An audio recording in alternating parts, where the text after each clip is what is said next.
আমরা সদর মহকুমা প্রশাসনের পক্ষ থেকে এনফোর্সমেন্ট টিম আজ আমরা জিবি বাজার পরিদর্শন করি। আমাদের সাথে লিগ্যাল মেট্রোলজিও আছেন। আমরা গ্রসারি আইটেমস, হোটেল, রেস্টুরেন্ট এবং সবজি মার্কেট আমরা পরিদর্শন করি। পরিদর্শনকালে 3টি দোকান আমরা সিল করে দিই।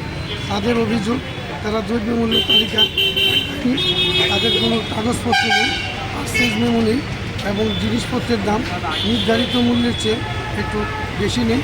তাদেরকে কারণ দর্শাবার নোটিশ জারি করা হবে।